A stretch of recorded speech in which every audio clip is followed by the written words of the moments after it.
Hi there, John McAdams here. Thanks a lot for joining me in this video where we talk about everything 33 caliber.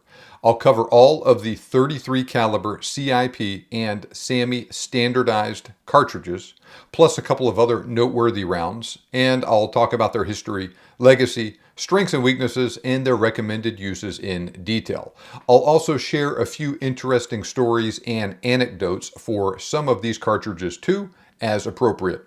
Buckle up, folks. This is going to be a good one, and we'll dive right into things. First up, we have the 33 Winchester, also known as the 33 Winchester Centerfire.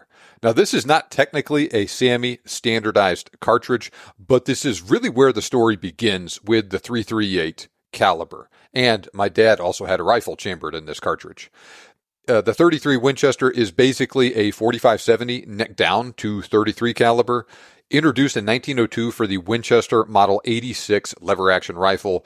They also sold it in the Winchester Model 1885 single shot, and Marlin offered it in their Model 1895 lever-action rifle. The 1885 and 1886 Winchester rifles were both extremely popular at the time and were made in piles of cartridges, to include 33 Winchester. This cartridge shot a 200 grain bullet at an advertised velocity of about 2,200 feet per second for about 2,150 foot-pounds of muzzle energy.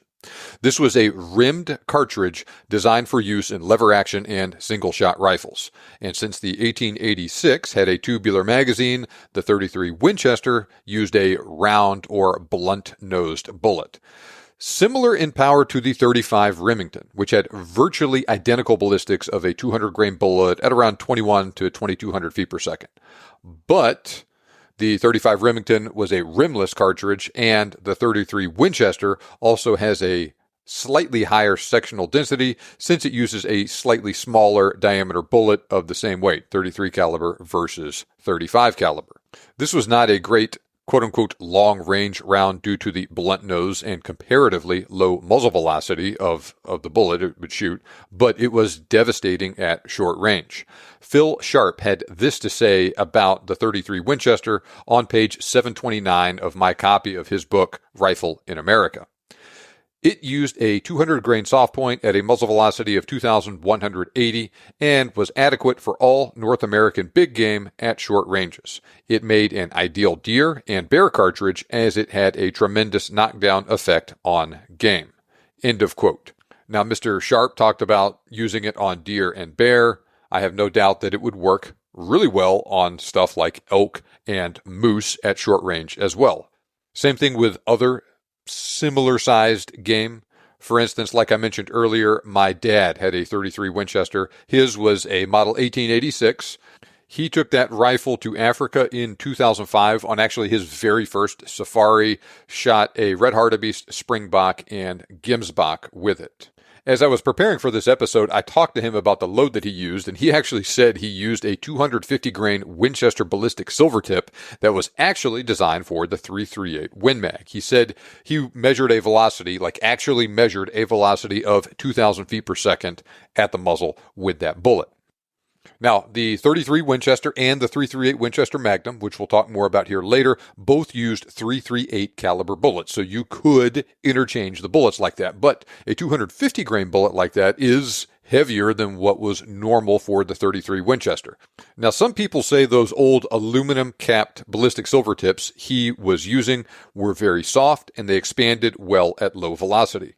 Other people have described it as a so-called controlled expansion bullet. I'm not exactly sure what the deal was with those bullets because Winchester stopped making that exact model over 30 years ago.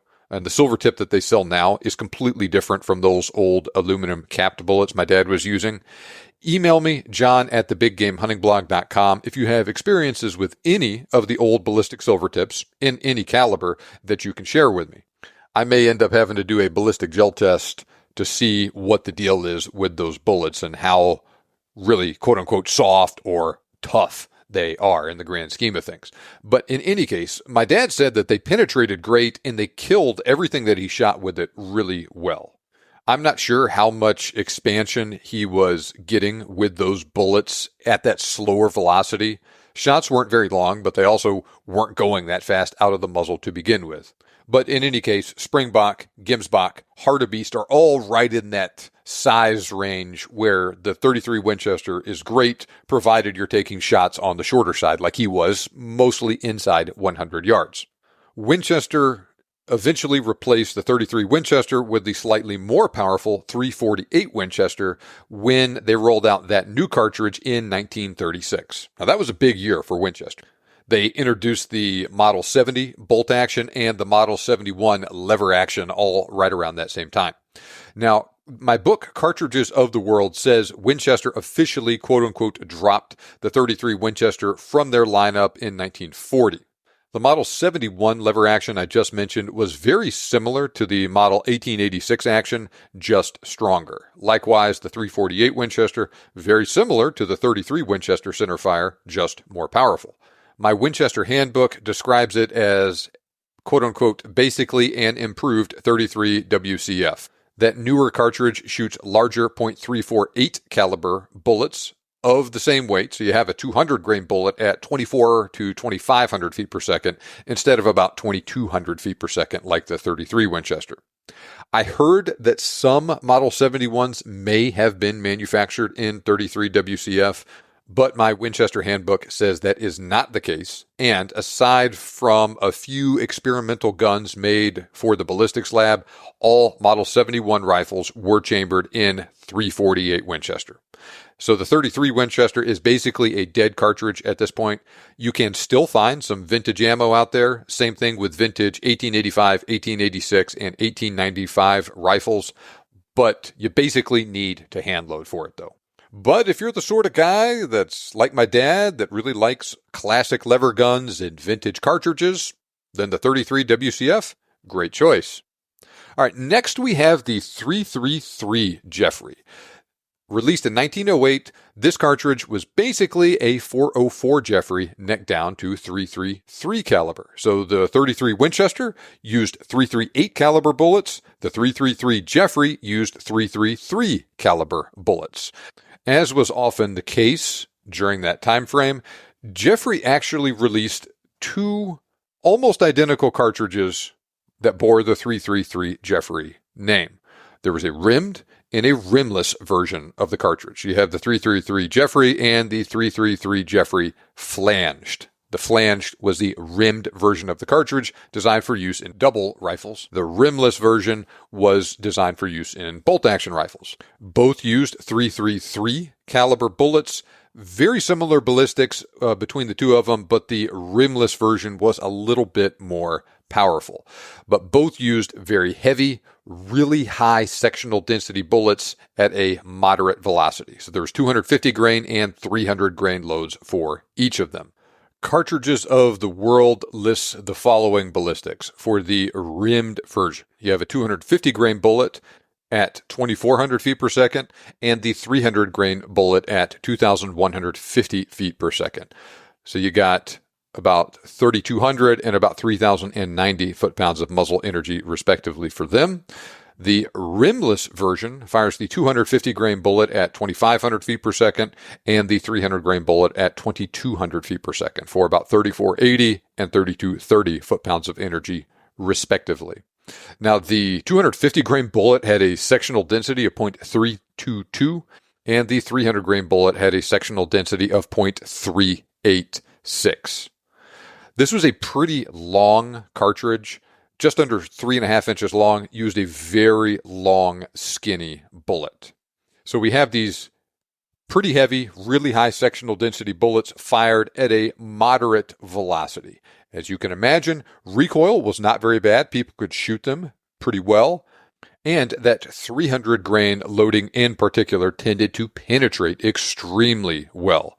Now, the 250 grain bullet did not have a great reputation, or at least that's what John Taylor says in his book, African Rifles and Cartridges. It seems like Jeffery just made that bullet a little bit too soft, and it probably did very well on game like leopards and lion, but not so good on bigger game.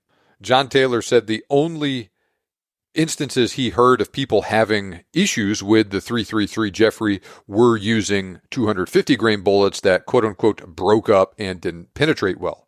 Now, like I mentioned earlier, there was the rimmed and the rimless version of this cartridge designed for use in bolt action and double rifles. Well, one of the other problems this cartridge seemed to have was that the double rifles Jeffery made were regulated for use with the 250 grain bullet and not the 300 grain bullet for some reason. Exactly why they chose to do it that way, I don't know, but that is just one of the things you have to deal with a double rifle. It's not as simple as a magazine rifle where you adjust your sights or adjust your scope for a different point of impact or anything like that when you go from one bullet to another. If the rifle's regulated to shoot one load, you can try a different load in it and see how it does. But if it doesn't shoot well, it's a pretty lengthy and involved process to remedy that. But in the case of someone that had a rifle that you could shoot those 300 grain loads in, it had a great reputation. Here's what John Taylor had to say about it. Its long, heavy 300 grain bullet is a splendid killer and holds its velocity extremely well.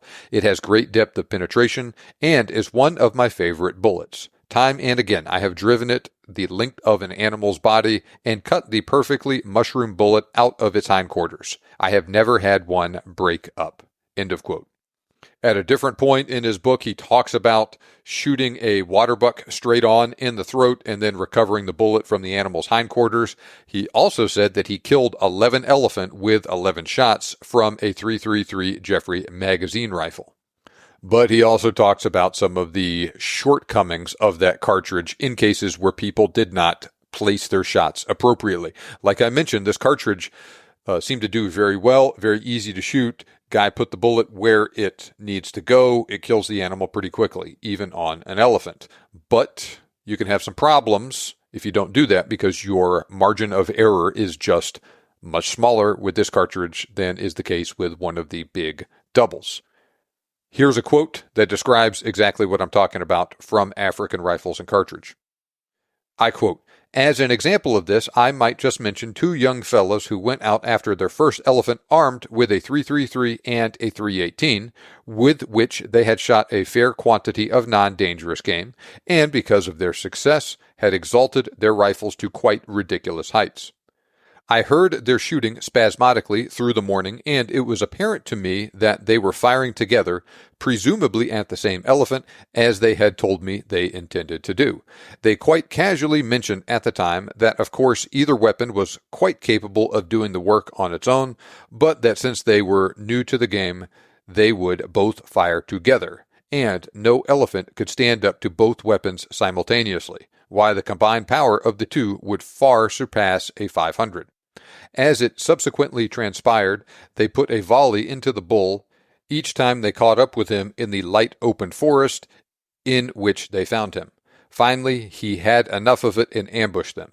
When he charged, they blazed away from their magazines without taking time to aim with certainty, and so were unable to stop him. He killed one and seriously injured the other before moving off a short distance to lean against a tree. He died there in a kneeling position so that I could count the bullet wounds in him. There were 42 of them. Now, that in no way reflects on either of these rifles. Either of them could have killed that elephant with a single well-placed bullet at the very commencement of the hunt. Either could have dropped him stone dead in his tracks as he charged. But the two unfortunate youths were quite excusably nervous and rushed things. The whole and sole reason why some men prefer medium bores to large bores is because such weapons are considerably lighter and handier, and they reckon they can use them with greater precision than they could more powerful weapons. Greater precision. That is the important thing to remember, but it is too often forgotten. End of quote. Now, the 333 Jeffery was eventually pushed out of the spotlight by the introduction of the 375 Holland in Holland in 1912, and the cartridge was really hurt when Kynoch stopped producing ammo for many of their old safari rounds in the 1960s. Now, this cartridge and these rifles are still out there. You can make it work if you dig up one of those old rifles. I know some companies like Woodley do produce, say, a 300 grain bullet in 333 caliber that you can use to hand load for it. and it will work great on plains game and whatnot, but it's one of these cartridges that's basically dead now too, and like I said, you can make it work for you, it just takes some work. Next, let's talk about the 338-06. Just like the name says, this is the 30-06 case necked up to 338 caliber. I am not sure who did it first or when, but just like folks did with the 30-06 by necking it down to become cartridges that we now know as the 25-06, the 270, and the 280, other folks started necking the 30-06 up to use larger diameter bullets. The 35 Whelen is one example, the 338-06 is another. The story of this round actually goes back to 1945 when three men named Charles O'Neill, Elmer Keith, maybe you've heard of him, and Don Hopkins developed a wildcat they called the 333 OKH. The OKH for O'Neill, Keith, and Hopkins, the initials of their last names. This was a 30-06 necked up to shoot 333 caliber bullets. This was the same bullet the 333 Jeffery I just mentioned earlier used. Now, the round was reasonably popular at the time, and it worked really well as sort of a 30-06 on steroids, sort of like the 35 Whelen. In fact, it's really ideally suited for the same use cases as the 35 Whelen. Now, remember, this cartridge came out in 1945 in the days before we had so-called quote-unquote premium bullets. No Barnes bullets. This was before the Nosler partition, the trophy-bonded bear claw, all of that stuff. So you really just had a couple different flavors of cup and core bullets, and that was it. For that reason, guys like Elmer Keith and other people tended to go with the really super heavy bullets that had a lower impact velocity and a higher sectional density that allowed them to still penetrate very well, even with a pretty soft cup and core bullet. And that 300 grain bullet in particular was a favorite of Elmer Keith with the 333 OKH. Now, that said, the introduction of the 338 Win Mag in 1958, which we'll talk more about here in a minute, pushed the 338 caliber bullet diameter ahead of the .333 bullet diameter, especially in the United States. Now, you could still find 333 caliber bullets, and like I said earlier, Woodley does list them in their catalog, but they are nowhere near as common as 338 caliber bullets right now. With that in mind, people eventually adopted the 333 OKH and or the original 30-06 case to shoot 338 caliber bullets. The A Square Company eventually standardized the 338-06 with SAAMI as the 338-06 A Square in 1996 using those 338 caliber bullets. In fact, it was one of the first two cartridges they submitted to SAAMI. Now, the actual performance of the 338-06 is basically identical to the old 333 OKH, just with 338 caliber bullets. And really common bullet weights are a little bit different now too. Instead of 250 and 300 grain bullets, like was the case being most popular for the 333, now you have some lighter bullet weights that are more popular with the 338-06. Now, Cartridges of the World says that load data is basically interchangeable for the two cartridges. Just make sure you use the appropriate diameter bullets in each one, though. So as far as ballistics for the 338-06 go, you have a 180 grain AccuBond at about 2950, a 200 grain AccuBond at 2800, a 225 grain partition at 2600, and hand load, anyway, of a 250 grain bullet at 25 feet per second. Here is what Craig Boddington had to say about the 338-06 in the book, Any Shot You Want. I quote, "However you view it, the 338-06 is an extremely versatile hunting cartridge, offering superb power and penetration at a very modest cost in recoil and muzzle blast. With lighter bullets like the 200 grain Nosler ballistic tip, it is an excellent deer rifle for anything except the most open country. A 300-yard shot is not unreasonable. With heavier bullets, it is a great elk round, again, for anything except long range.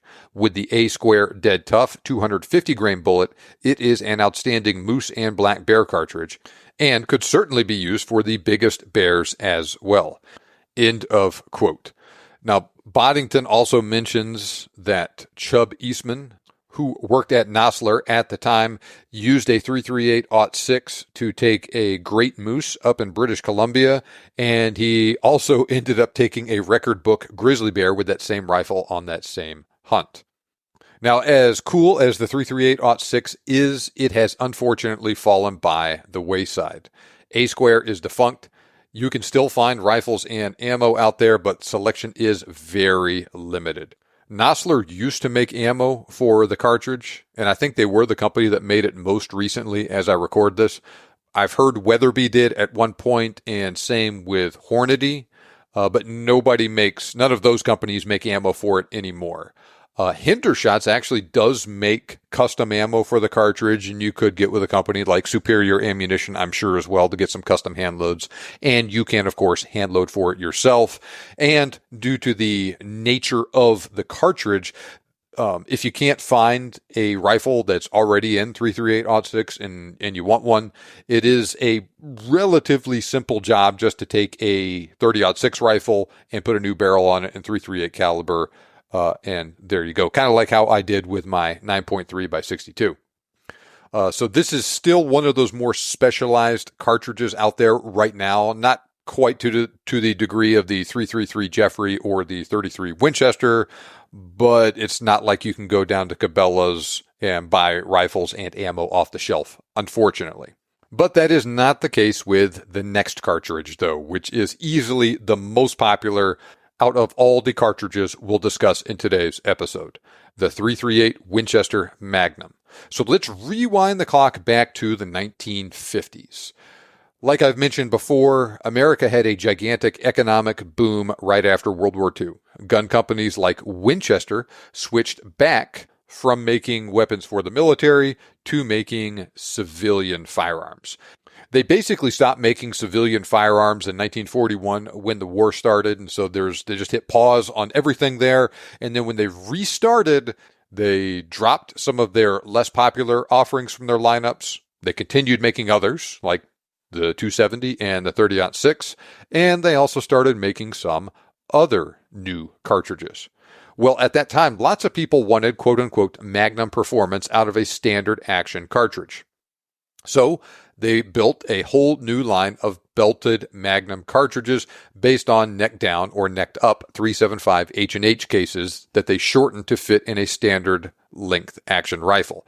Remember, a full-length Magnum action will accommodate cartridges up to 3.6 inches long, like the 375 H&H, whereas the 30-06 is shorter at 3.34 inches long. So they wanted to make some new cartridges that would fit in a shorter 30-06 length action. Well, their 4.58 Winchester Magnum came out first in 1956 and was quickly followed by the 2.64 and 3.38 Winchester Magnum in 1958. This was the first mass-produced 3.38 caliber round since the 33 Winchester. I'm not exactly sure why they went with 3.38 caliber here instead of 3.33 caliber. Maybe they were sitting on a giant pile of 3.38 caliber bullets left over from the 33 Winchester days and they wanted something to do with them. Maybe they were already tooled up to produce bullets of that diameter. But in any case, this would not be the first time Winchester made a cartridge that solidified a particular bore diameter, like they did with the 270 Winchester and the 277 caliber. But in any case, that's the direction they went. That set 3.38 caliber as the bullet diameter for 33 caliber rounds going forward. And like I just mentioned, it helped kill the 3.33 OKH and establish the 3.38-06 instead. So they take this 375 H&H Magnum case, neck it down to 3.38 caliber, shorten it a little bit to fit in a 30-06 length action, and there you go, you got the 3.38 Win Mag. It was marketed as a solid choice for big game in North America, elk, moose, big bears, that sort of thing. Yeah, you could also hunt deer with it if you wanted to, though that is not what it was really designed to do. You could also take it to Africa for plains game. You could take basically on anything on Earth this side of Cape Buffalo with the 3.38 Win Mag. Not saying you couldn't kill a Cape Buffalo with one, and I'm sure many people have, but it just doesn't meet that 3.75 caliber minimum for dangerous game hunting in many countries. Now, the 3.38 Win Mag cartridge itself was great, but the fact that it was available in a reasonably priced, yet still high quality and very popular rifle in the Winchester Model 70 helped push it over the top. Now, like I have mentioned before, this whole series of Winchester Magnum cartridges were perfect rounds for the quote-unquote greatest generation. A man that was 20 in 1940, served in World War II, did his time, got out, got a job, started a family, started moving on with his life, all that stuff. He'd be 38 in 1958. Starting to get to that age where family and career often allow for more quote-unquote exotic hunts out west and in Africa. Well, all of those new belted Magnum cartridges were perfectly positioned for them. Hey, you want to go up to Alaska and kill a big brown bear or a moose, or you want to go out to Colorado and shoot an elk? Well, this 338 Win Mag is exactly what you need. Winchester started out producing 200, 250 grain, and 300 grain factory loads for the 338 Win Mag. It tended to be most popular at the beginning anyway, with 250 grain and to a lesser extent 300 grain bullets at first. I'm not aware of any companies that still produce factory hunting loads for the 338 Win Mag with a 300 grain bullet, but my Speer number 10 manual from 1979 says factory loads with a 300 grain bullet were getting just over 2,400 feet per second at the muzzle. Now remember, this is 1958. Just about everything was a cup and core bullet back then. The partition was literally brand new. There were no Barnes bullets, no bonded bullets, no other quote-unquote premium bullets to speak of at the time. Now, those heavier bullet weights had a very good sectional density. You have .313 for the 250 grain bullet and .375 for the 300 grain bullet. That is a ridiculously high sectional density. And those bullets were propelled at a respectable, though not excessive, velocity out of the 338 Win Mag. So penetration and terminal performance were excellent. I don't really know for sure, but I just feel like things were left a little bit more to chance then with this sort of thing. At least in my readings, it didn't seem like companies tested their products as thoroughly back then, right? I don't think ballistic gel was even a thing then. I think that only kind of came along after the FBI Miami shootout in 1986.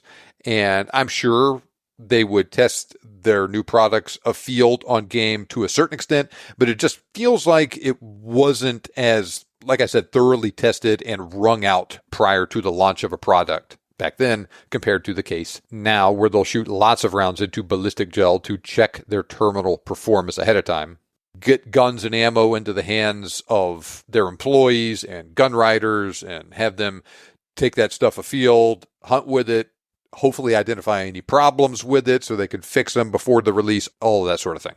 And so it seems like cartridges made their reputations back then, especially based on how they happened to perform with common bullet weights and velocities available at the time.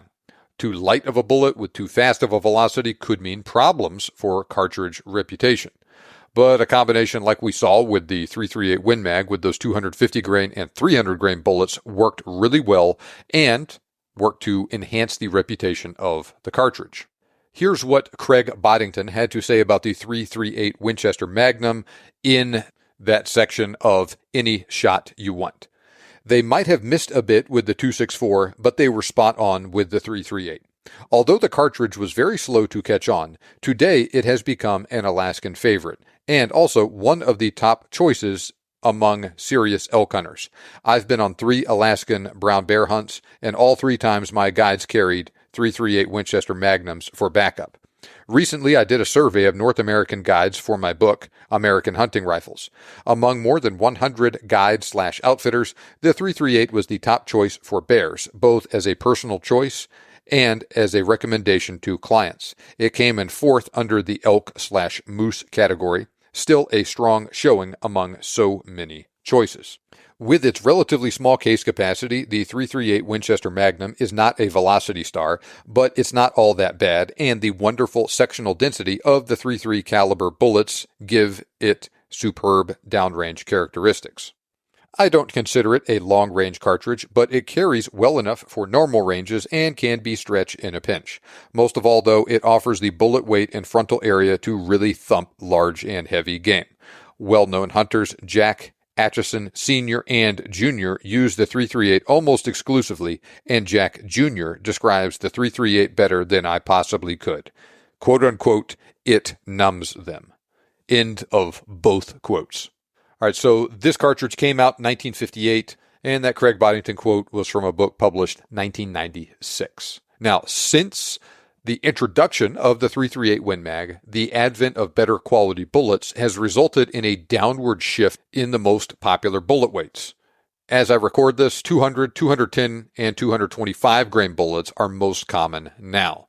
The 250 grain is still around, and the 300 grain is definitely out there, but still not nearly as common as it used to be. Here in 2024, a 210 grain factory load will be going about 2950 feet per second, the 225 grain load at about 2750, and the 250 grain load at about 2650. So you compare that to the 338-06, 225 grain bullet at 2600. So going 150-ish feet per second faster than the 338-06 with the same bullet weight. Now, my Lyman and Nosler reloading handbooks both indicate about 2,400 feet per second and change is possible with 300 grain bullets today. And remember, that's for hand loads. What other cartridge shoots a 300 grain bullet about that fast? If you said the 375 H&H, you're right. 2550 with a 300 grain bullet is a pretty standard load out of a 24-inch barrel for the 375. Kevin Robertson even talks about downloading his client 375 to a muzzle velocity of 2350 to about 2400 feet per second and seeing excellent results with it on buffalo. So yes, the 375 H&H is a little more powerful, but the 338 Win Mag is right there with it. And it's right at the cusp of meeting the minimum muzzle energy requirement of 3,900 to 4,000 foot-pounds of energy for hunting thick-skinned, dangerous game in Africa. Yes, the 338 falls short of the 9.2 millimeter or 375 caliber minimum some countries have for hunting that sort of game, and this is why the 338 Win Mag is generally not considered a quote-unquote buffalo caliber. But let's get real here. Assuming it's legal to use, and it is in some places, it's not like there's a magic switch that flips at 375 or 366 caliber, and nothing below that will work on a buffalo. Yes, you lose some frontal diameter, but you actually see an increase in bullet sectional density. Remember, you got that fantastic sectional density of 0.375 for a 300 grain 338 caliber bullet versus 0.305 for a 300 grain 375 caliber bullet. I'm not saying it's a good idea to hunt buffalo with a 338 Win Mag or that you should do it. Just food for thought. Like I said, great all-around hunting caliber, especially for game shifted a little bit towards the larger end. Call it medium to large size game and not so much the really, really big game. It's not quite as flat shooting as the 300 Win Mag, but it's still a pretty darn flat shooting round itself, and it uses a bigger and heavier bullet than the 300 Win Mag. So it has more kinetic energy than the 300 Win Mag, but also more recoil. Now, recoil can be an issue here, right? It's got about 15%-ish more recoil than a 300 Win Mag, but it's not terrible, though. You get a good recoil pad, a rifle that fits you well. You put a suppressor on it or a muzzle brake. All of those things really mitigate recoil. We actually have a 338 Win Mag that we use as a client rifle in Africa. We run 210 grain Barnes TTSX bullets out of it. That seems to hammer everything. That rifle is suppressed. Everybody that shoots it seems to love it. I'll share one more quote with you about the 338 Win Mag, and then we'll move on. This is from Tia Shoemaker, who is the daughter of legendary Alaska bear hunting guide Phil Shoemaker. She says this about the 338 Winchester Magnum in the Nosler Reloading Handbook. I quote, "Between good marksmanship and proper bullet selection, the cartridge is adequate for putting down all of Alaska's big game animals. Because the recoil of the 338 is relatively minimal, it allows the shooter to get back on target faster. Over the years at the range, I have witnessed many of the larger calibers actually deter the shooter from wanting to put too many rounds through the chamber. It is no surprise that the 338 becomes an ever-popular caliber for guides and hunters in Alaska." End of quote. So like I've said about other really popular cartridges, The 338 Win Mag seems to have all of the things you like in a cartridge without as much of the stuff that you don't like, and that's why it's so darn popular. The market really seems to have consolidated around the 338 Win Mag and to a lesser extent the 338 Lapua or the 338 Lapua as the two most popular 338 caliber rounds today. We'll talk more about the 338 Lapua here in a minute. Right now, you have a pretty wide selection of rifles and ammo for the 338 Win Mag, right? Winchester Model 70, Winchester XPR, Browning X-Bolt, Ruger Hawkeye and Guide Guns, Savage 110, Mossberg Patriot. You can get ammo from Barnes, Federal, Hornady, Norma, Nosler, Remington Swift, and Winchester. Now, the 338 Win Mag was really hard to get ammo for a long time during the ammo shortage from about 2020 into about 2022, but things seem to be a lot better on that front now, and let's hope it stays that way. 338 caliber is just not nearly as popular as 6.5 millimeter, 7 millimeter, 30 caliber, those things. But this is easily the most popular 338 caliber cartridge. Now let's talk about the cartridge that's number 2 right now, the 338 Lapua or the 338 Lapua. People make fun of me on some of my YouTube videos where I talk about the cartridge. The Finns actually say it 338 Lapua. As far as I know, Americans want to say 338 Lapua. I'm going to say Lapua, but you call it what you will. Now, the 338 Lapua was originally designed as a long-range sniper round capable of firing a 250-grain 338 caliber bullet at 3,000 feet per second. Specifically, the designers of this round were trying to build a very accurate and flat-shooting cartridge that was more powerful and had a longer effective range than the 7.62 by 51 millimeter NATO or the 308 Winchester in civilian use, but did not require as large or heavy of a rifle as the 50 BMG. Formally introduced by Lapua Limited in the late 1980s, and it was SAAMI standardized in 2013, the designers of the 338 Lapua Magnum accomplished those goals by utilizing a new case based on the 416 Rigby. It's not literally a 416 Rigby case, but very similar to it. The 338 Lapua is a very long, fat cartridge, 3.681 inches long, 0.585 inch case head diameter. Now, it is now very highly regarded as a long-range cartridge and has seen extensive use in the hands of military snipers from numerous countries. And in addition to having a very long, effective range, the cartridge is also, allegedly, capable of penetrating military body armor at ranges in excess of 1,000 yards. Though the record has since been broken, British Army sniper Corporal of Horse Craig Harrison held the record for the longest sniper kill for many years while using an Accuracy International sniper rifle chambered in 338 Lapua Magnum. He used that rifle and cartridge to kill 2 Taliban machine gunners 2,707 yards away in Afghanistan's Helmand province in 2009. American sniper Chris Kyle also used a Macmillan TAC 338 in this cartridge to achieve his longest personal kill of 2,100 yards in Iraq in 2008. The 338 Lapua has also gradually crossed over into the hunting community in recent years.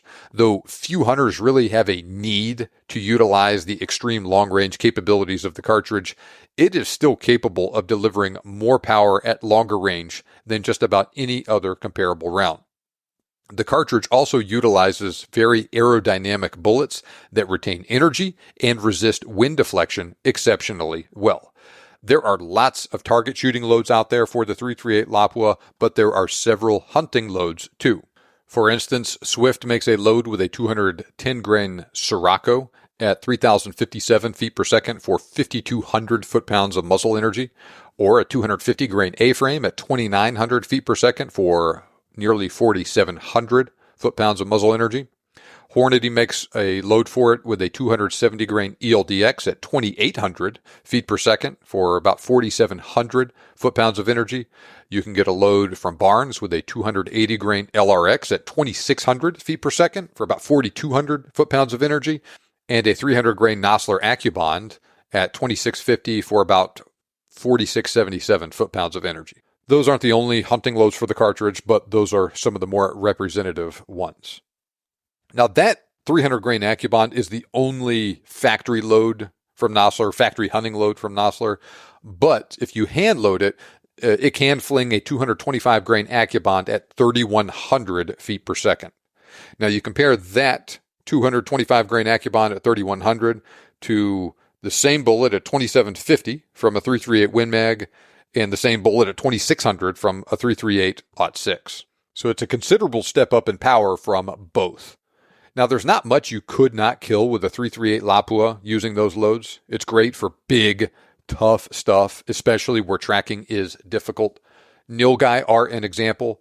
Not that you need a 338 Lapua or similar on one, but some outfitters like those really big, heavy-hitting rounds because those animals are so big, so tough. They don't tend to bleed real well when you shoot them, and they live in such thick, nasty country in South Texas. Some like the 338 Lapua for use on elk, moose, the big bears too. Tyler Friel has hunted pretty extensively with his 338 Lapua. He says his family has killed over a dozen bull moose with the cartridge, and he actually says he really likes a 285 grain ELD match bullet for use out of that cartridge on moose, for what it's worth. Heck, Brandon Maddox of Silencer Central even used one in combination with one of his Banish 338 suppressors to cleanly kill a Cape Buffalo in 2023. He used a 270 grain ELDX bullet in that case. Now, like the 338 Win Mag, the 338 Lapua is really not legal to hunt thick-skinned, dangerous game everywhere, right? It meets that 4,000 foot-pound muzzle energy minimum, but it falls short of the 375 caliber minimum. I would not necessarily recommend shooting a Cape Buffalo with this cartridge, but it clearly can be done.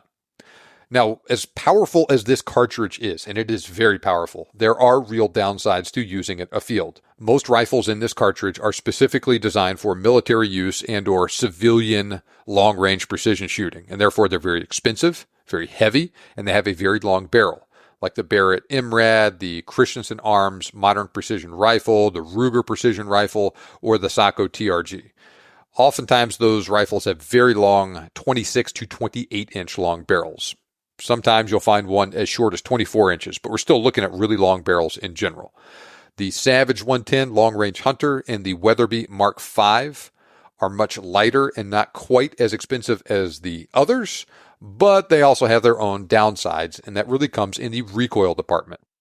Now, the reality of dealing with such a powerful cartridge that was originally designed for extreme long-range performance presents the user with a dilemma. Do you want to lug a really big and heavy rifle weighing upwards of 15 pounds with a 26 to 28-inch barrel through the woods or up a mountain? Or would you rather use a lighter 8 to 10 pound rifle that is easier to carry but with much more recoil? Now, remember when I talked earlier about how the designers of the 338 Lapua wanted a cartridge with good long-range performance without requiring as large or heavy of a rifle as the 50 BMG? Well, as heavy as 338 Lapua rifles are, carrying one afield is certainly much easier than carrying a Barrett 50 cal that weighs 25 pounds or more. So yeah, there's plenty of hunters who take game with the 338 Lapua each year. And like I said, it will really do a number on even big elk, moose, big bears with good shot placement if the shooter can deal with those aforementioned issues. The cartridge is a handful though. Recoil is spicy with it, especially in one of those lighter rifles. So you really need a suppressor or ideally a muzzle brake on it. But if you put a brake on it, it gets really loud. I would not say that many people really quote-unquote need the 338 Lapua, but it can sure be a fun cartridge to hunt with if you're into that sort of thing. All in all, probably the 338 Lapua is number 2 next to the 338 Win Mag in terms of raw popularity overall worldwide right now. Truth be told, I don't think there's any need to bump up to a 338 Lapua unless you just want to, but if you want to, then have at it. All right, now we'll go across the Atlantic and talk about a 338 caliber cartridge that is primarily used over there, the 338 Blaser. This cartridge was introduced in 2009 at a similar time as the new R8 rifle line from Blaser. Craig Boddington had this to say about the cartridge in an article he wrote about it, and I quote, "I tend to think we have all the cartridges we really need. But since very few American manufacturers seem to think that way, there's no reason why the Europeans should either." End of quote. Now, the 338 Blaser was introduced in a lineup of 4 new cartridges at the behest of a new CEO to make a line of unique Blaser cartridges that quote-unquote improve on the 7 Rim Mag, 300 Win Mag, 338 Win Mag, and the 375 H&H with quote-unquote moderate pressures of up to 58,000 psi. And of course, they would offer all of these new cartridges in Blaser rifles. Now, 58,000 psi is still a lot of pressure, but it's not really standing on it. The 338 Blaser uses a rimless, beltless case based on a 404 Jeffery that fits in a standard 30-06 length action. So since it's based on a 404 Jeffery instead of a 375 H&H, it has a little bit fatter case, a little bit more case capacity, so you can load it to a lower pressure and still get improved, quote-unquote, improved performance compared to the old 338 Win Mag.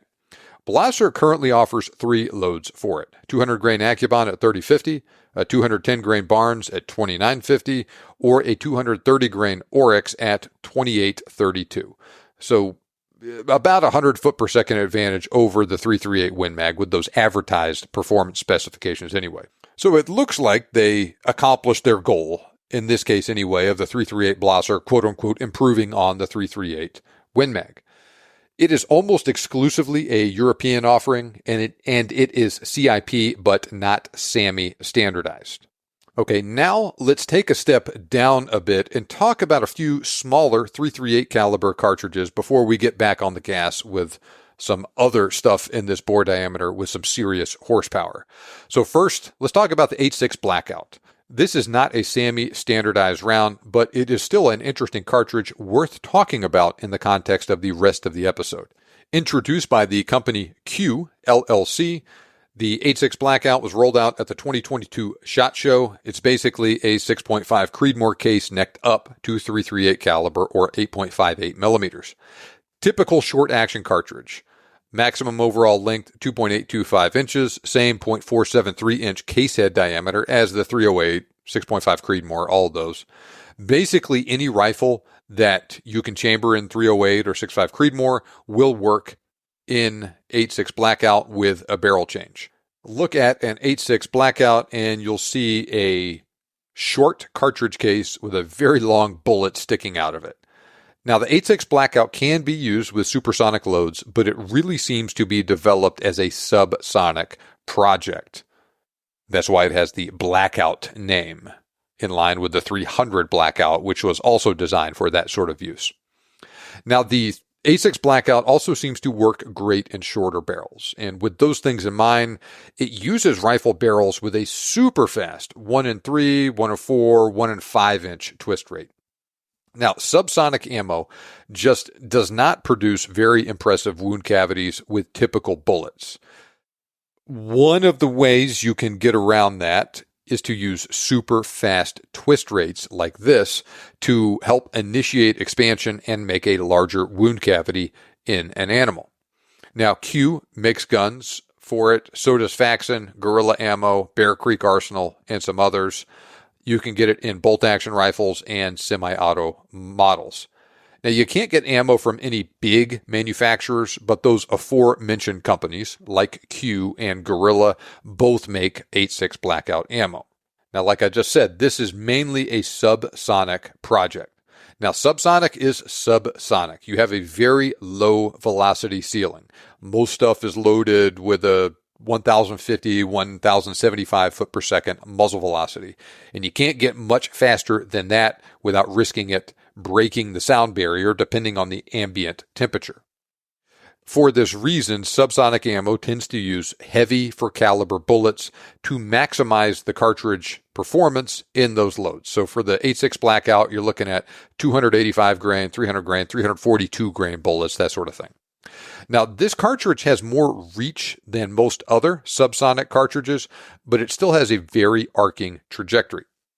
Now, like I mentioned, those very fast spin rates are designed to help initiate expansion and fling the bullet apart, rip off pedals, that sort of thing when it strikes an object. So the really heavy stuff is normally subsonic for the 8.6 Blackout, but there are a couple of supersonic loads for it, like, for instance, a 190 grain fracturing supersonic load at 1,937 feet per second, or you can get a 210 grain Barnes TSX at 1925. So certainly supersonic, but not very fast loads.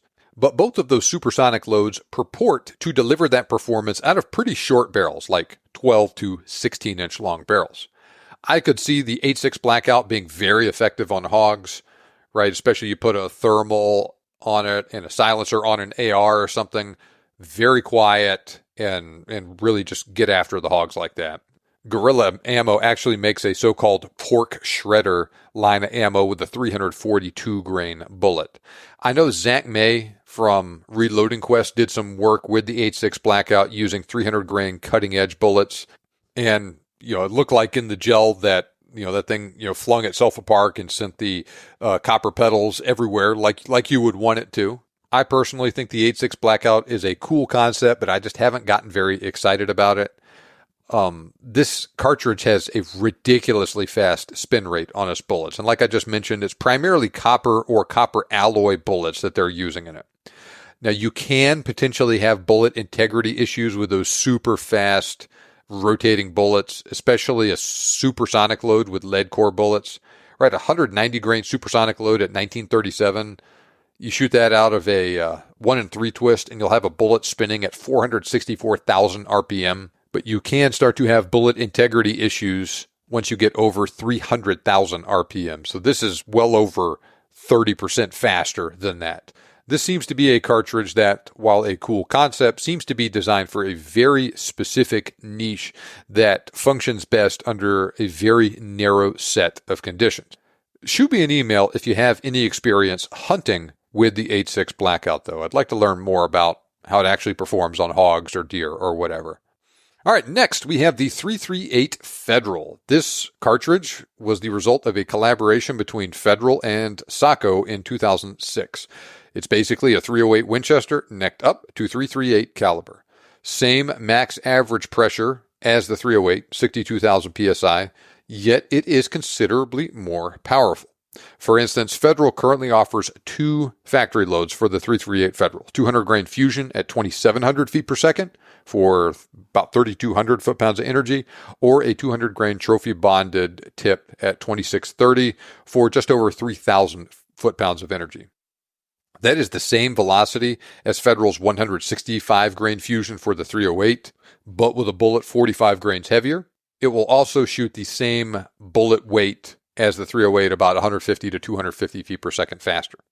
Now, the 338 Federal is more powerful than the 30-06, and it has the same muzzle energy as the 7 Rim Mag. It probably does better out of a shorter barrel than the 308 due to its larger diameter.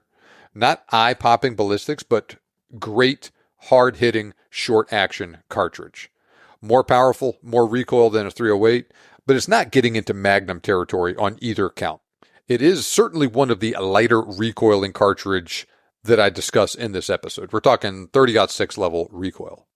200 grain seems to be kind of the upper end of the best performance from the 338 Federal. You can use heavier bullets in it, but due to your limited case capacity with the 308, you just can't push them that fast. For instance, a 338 Win Mag will push a 225 grain bullet a little faster than the 338 Federal will push a 200 grain bullet. Like I said, both around 2,700 feet per second. But the 338 Federal is still plenty powerful for use in a lot of situations. At different times, SACO, Ruger, Kimber, Savage, and Tikka, among others, have all produced rifles in that chambering. You can actually get the 338 Federal in the AR-10 platform from Wilson Combat and some other companies. The 338 Federal is wonderful for deer size game. Same is true for bigger stuff as well. I wouldn't say it's a long range cartridge, so to speak, but you can get out there a couple hundred yards with it. An AR-10 and 338 Federal would likely be a wonderful cartridge for feral hog control. Probably really thump them. You put a suppressor and a thermal on it and you are in business. Unfortunately, the 338 Federal seems to be a dying round. Federal is the only company that makes ammo for it right now, and they have trimmed their offerings for it lately. It's only in that fusion and trophy bonded tipped line that I just talked about. Now, since it has their name on it, Federal will be hesitant to completely discontinue the 338 Federal, but I don't get the impression they're making a lot of ammo for it these days. Over the course of the big ammo shortage, lots of people asked me if Federal discontinued it because they were having a hard time finding 338 Federal ammo. And some people actually really got upset with me and straight up tell me, no, I heard they've discontinued it. I can't find ammo. You can't find any on Gunbroker, blah, blah, blah. They did not drop it. Federal is continuing to produce the 338 Federal as I record this, but it was really hard to get for a long time. It is back now, though. We'll see how long that lasts. I actually found some 338 Federal factory ammo online this morning. So shoot me an email, john@thebiggamehuntingblog.com, if you need help finding 338 Federal ammo, and I'll point you in the right direction. So cool concept, but just never really caught on. Maybe it was ahead of its time. Maybe there just wasn't a big need for it. But it's also in what seems like a decline right now, and we'll see how much longer the 338 Federal hangs around.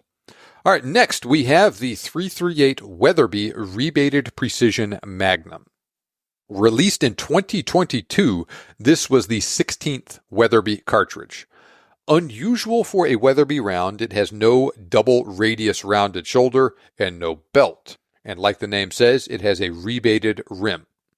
Now, the Weatherby Mark V rifle uses two different actions. They have a 9-lug action that they chamber all of their Magnum cartridges in, right? All the stuff you'd normally think of with the Weatherby name, right? The 257, 270, 300, 30, 378, 416, 416 Weatherby, and others, to include the 340 and 338, 378 Weatherby cartridges we'll talk more about later. All those bigger cartridges are in the 9-lug Mark V. They also have their lighter and slimmer 6-lug Mark V action. This rifle is compatible with all of the quote-unquote standard cartridges. 6.5 Creedmoor, 308, 30-06, 280 Ackley Improve. Now, they made the 6.5 Weatherby RPM for that rifle. They liked how it performed. They decided to build a bigger cartridge as a lightweight backcountry thumper with the 338 RPM. Now, the 338 Weatherby RPM is a long, skinny cartridge, complete opposite of the Hornady series of precision rifle cartridges. The 338 RPM is 3.38 inches long. It has a rebated rim of 0.473 inches, same as the 308 30-06. It has a 0.500 inch case head diameter, minimal body taper, and a 35-degree shoulder. This is not the fastest 338 caliber cartridge, right? Adam Weatherby says they already have two of the fastest 338s, so that's not what they wanted here. But it has the same case rim diameter as the 30-06, but a fatter case head diameter. So basically, it seems like they took that 6-lug Weatherby Mark V action and they built the absolute biggest cartridge they could that would still fit and reliably function in that action, which is why it has somewhat unusual external dimensions. Now, Weatherby is somewhat unique in that they make both rifles and ammunition, so they have more control over the entire process than companies that just make one or the other. They make several different rifles in the Mark V line, all in 338 RPM, and those rifles have either 24, 20, or 18-inch long barrels.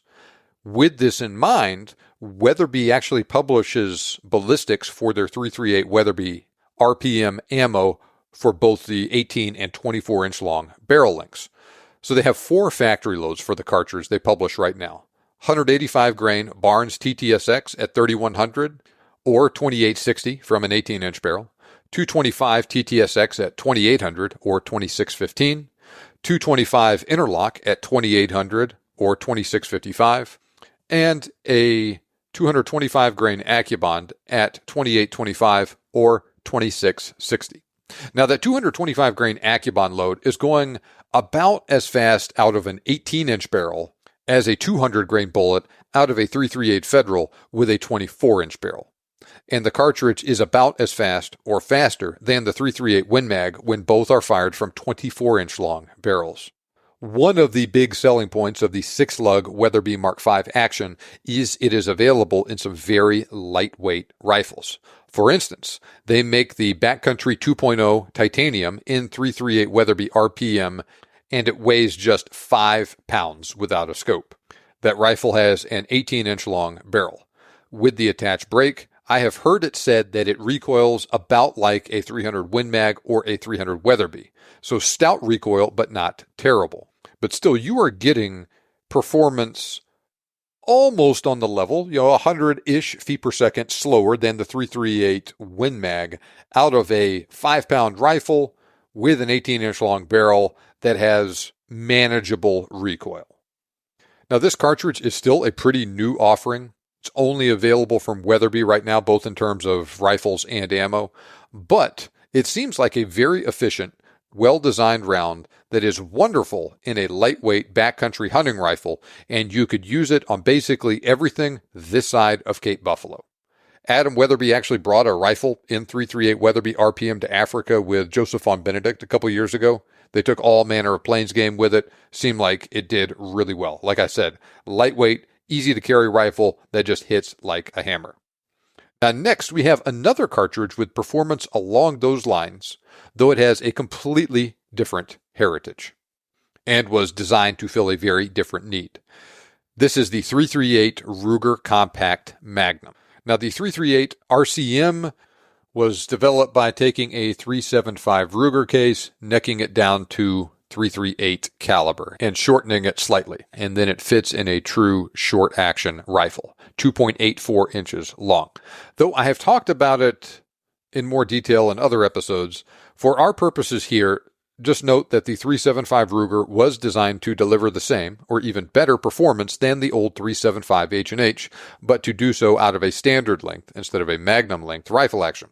It uses a standard Magnum bolt face, but the body of the 375 Ruger is larger in diameter than the non-belted portion of the 375 H&H case.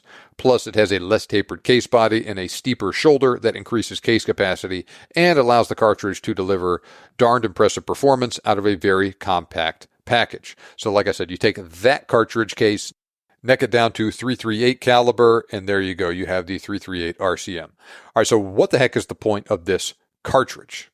Let's rewind the clock back to the early 2000s. There was a guy named Rick Jamison that patented a set of design characteristics that you could incorporate into cartridges, so-called short and fat cartridges. And I'm not exactly sure how the heck he managed to do this, but somehow he managed to patent the ideas that were used for the Winchester Short Magnum and Super Short Magnum lines of cartridges. He tried to work out a deal where companies would pay him royalties on rifles and ammunition manufactured using those design principles. The details are very hazy here.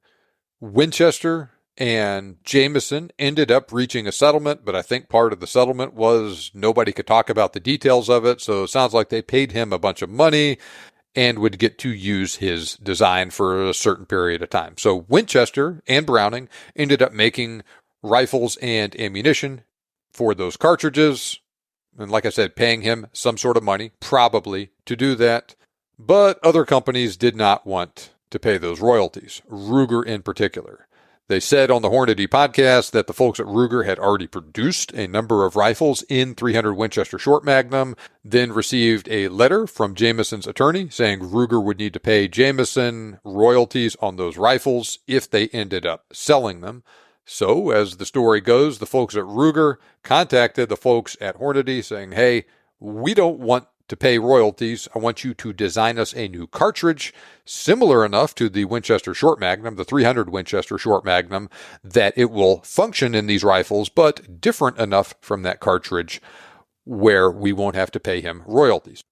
Well, the folks at Hornady did their thing.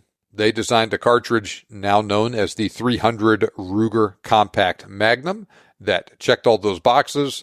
They modified those 300 Winchester Short Magnum rifles, got them out the door. Everyone was happy. They decided it was a cool design and then modified it a little bit to shoot 338 caliber bullets. And now we have this cartridge, the 338 Ruger Compact Magnum. One of the selling points of this cartridge was it was designed to deliver optimal performance out of a shorter, say 20-inch long barrel. Now, the .338 Ruger Compact Magnum cannot quite match, say, the .338 Win Mag when that cartridge is shot out of a longer 24 or 26-inch long barrel. But it does really well with that shorter barrel. So we have a short action cartridge with a 20-inch long barrel. You have the whole quote-unquote compact adjective on display here. Hornady currently offers one factory load for the cartridge, 225 grain SST at about 2750, so just under 3,800 foot-pounds of energy. That's in their Superformance line, advertised with a 24-inch long barrel. That's probably about the upper end of the performance you'll see for this cartridge. But like I just said, the whole point of the .338 RCM was to deliver good performance with a shorter barrel, so probably 2,600, 2,650 with a 20-inch long barrel. So about 100 feet per second-ish, maybe 150 feet per second slower out of a 20-inch long barrel than the .338 Win Mag is with a 24-inch or a 26-inch long barrel. Now, one of the side benefits of this cartridge is you could put it in a rifle with a shorter barrel, shorter overall length like that, and potentially put a silencer on the end of it and have an overall package about the same length, maybe even a little shorter than a .338 Win Mag with performance almost on that level. So we have a pretty easy to carry, quote unquote, thumper of a cartridge like that. The .338 RCM is basically dead right now. Like I said, Hornady does still list that one load on their website. Even Ruger has dropped it from their line now, and they don't make any rifles in this chambering. I couldn't even find any used ones on Gunbroker. Not a bad concept overall, just didn't quite catch on. Might have been a little ahead of its time, coming out in the early 2000s like that, before silencers were nearly as common as they are today. But we'll talk more about this in a minute with another cartridge. But a .338 thumper with an 18-inch to 20-inch barrel, capable both up close and with several hundred yards of reach, would be a nice combination with a suppressor these days. All right, next we have the .338 Marlin, and this is not the cartridge I was just talking about with the .338 thumper. No, this cartridge was the fruits of an attempt to get all the performance possible out of the Marlin rifle platform. According to the Hornady Reloading Handbook, the folks at Hornady built the .338 Marlin using a case based loosely on the .376 Steyr. Released in 2009, the .338 Marlin has a rimmed case, but has a very small rim diameter, just a little bit larger than the case body, and it has somewhat odd dimensions. 0.553-inch rim diameter, 0.506-inch case head diameter, 1.89-inch case length, 2.585 inches overall length. Result is a short, fat, rimmed cartridge that packs a lot of power into the Marlin 336 rifle. Same kind of concept as I talked about earlier with the .338 Weatherby RPM, where they just tried to build a cartridge that was absolutely as big as possible, yet would still fit and function in this rifle chamber. Completely different products overall, but same general idea.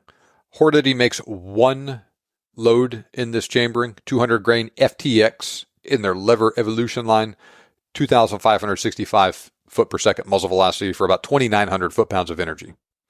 That's similar performance to a 30-06 with that bullet weight, but out of a lever action rifle. That is unheard of performance from a traditional tubular lever action rifle like that, not like something like a BLR. Now, since that ammo is from the Lever Evolution line, it uses a pointed bullet with a polymer tip with a shockingly high BC of .430. That's incredible for a lever action cartridge like this that's still safe to use in a tubular magazine. It actually compares somewhat favorably to the heavy-hitting .348 Winchester I mentioned earlier. You can hunt deer, bear, hogs, even elk and moose with it at a short to moderate range. But this is another dying cartridge. Hornady makes that one load. Marlin was the only company I know of that ever made rifles in .338 Marlin, but they don't anymore. And once again, I could find ammo for it on Gunbroker, but no rifles. All right, next we have the .338 Norma. This is a CIP cartridge In Europe, standardized 2010. This is not a hunting round, but it is a precision shooting cartridge that came from the desire of a guy named Jimmy Sloan to have a long-range shooting round ideal for use between 1,000 and 1,500 yards. Basically, he wanted a cartridge that could fire a really high BC 300 grain 338 caliber bullet at around 2,800 feet per second. Norma standardized the Wildcat developed for his use.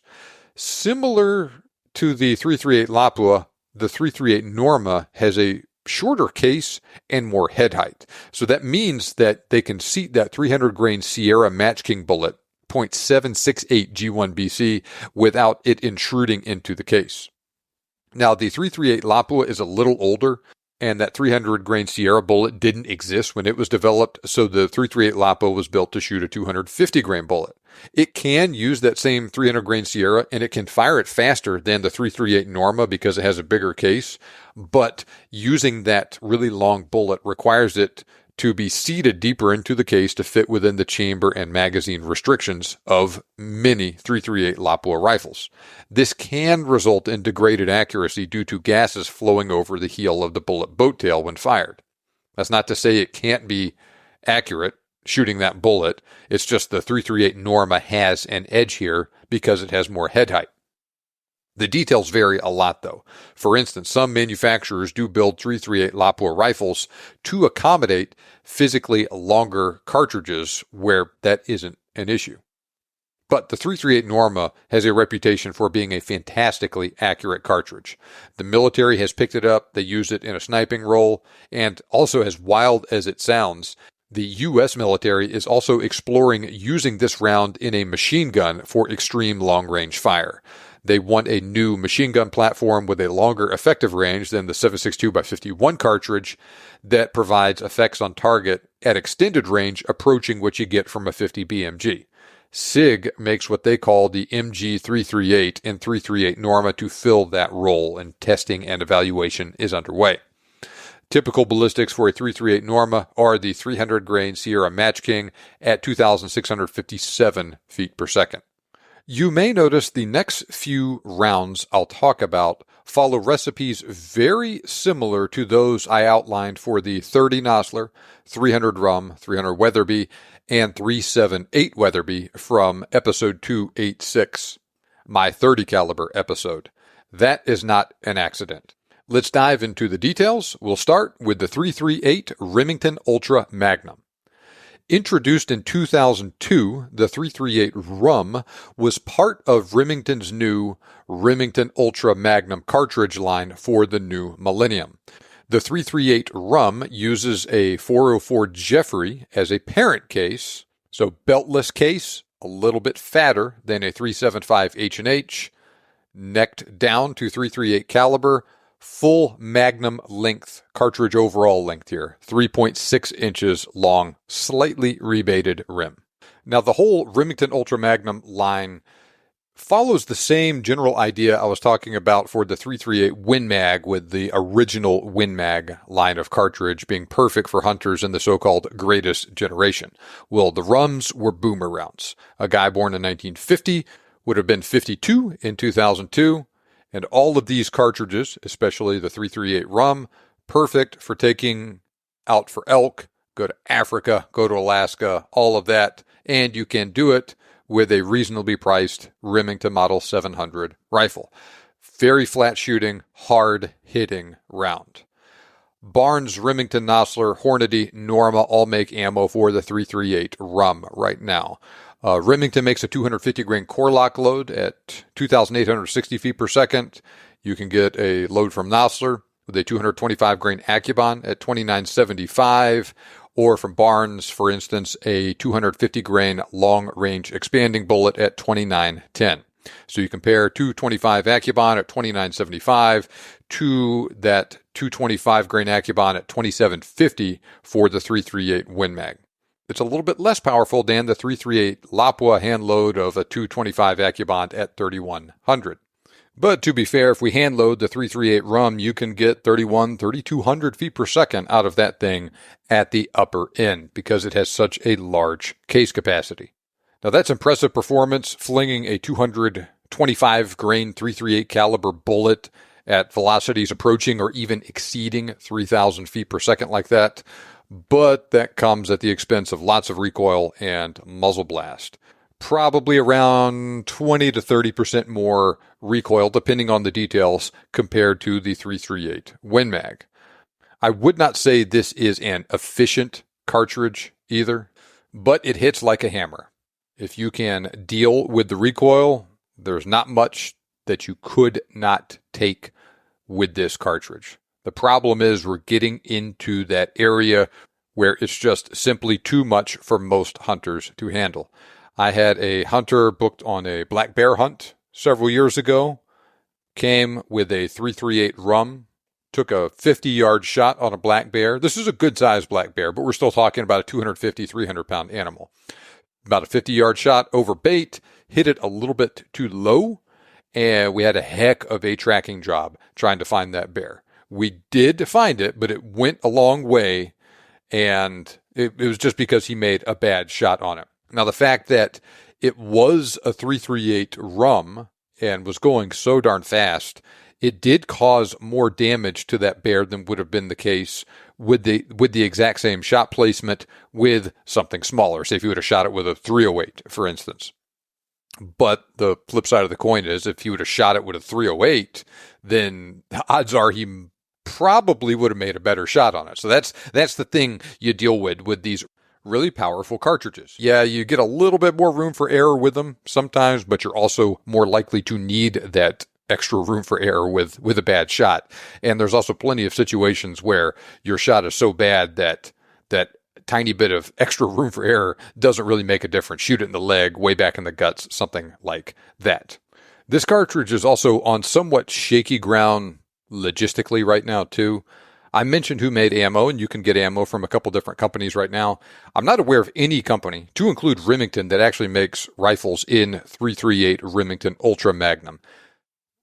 Remington does have a spot on their website in a drop-down menu where they have the cartridge listed, but no rifles come up when you pull it down.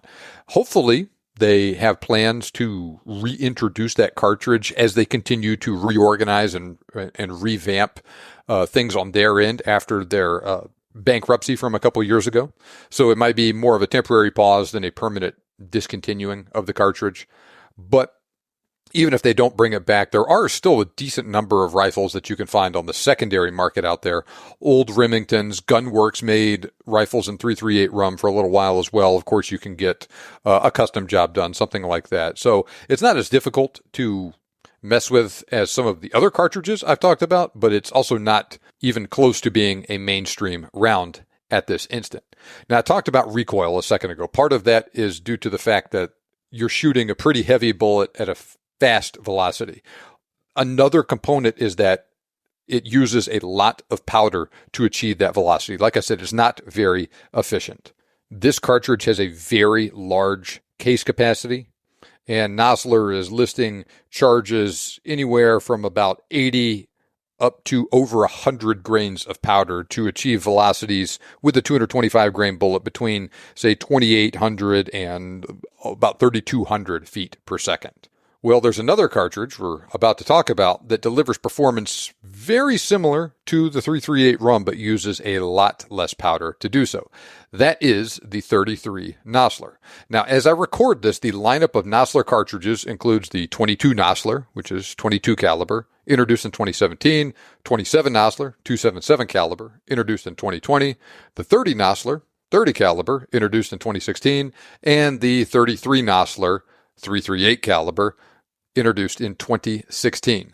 As an interesting aside, there are 35 and 36 Nosler cartridges listed as being SAAMI standardized, but neither one is in current production or anything like that. I guess Nosler maybe just went ahead and got those standardized with SAAMI, but has never done anything with them for one reason or another. Maybe that'll happen in the future.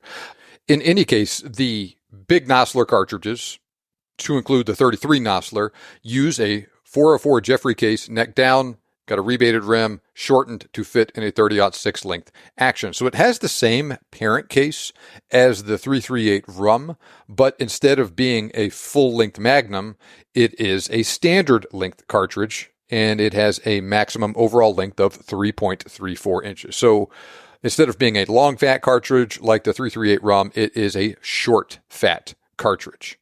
The 26, 27, 30, and 33 Nosler cartridges all feature factory loads with the AccuBond long-range bullet. Nosler introduced that bullet in 2013, which was right on the leading edge of a new trend with higher BC hunting bullets. And it was one of the first, if not the first, purpose-built hunting bullet from a big company like Nosler designed for use at extended range. It actually came out before the Hornady ELT-X.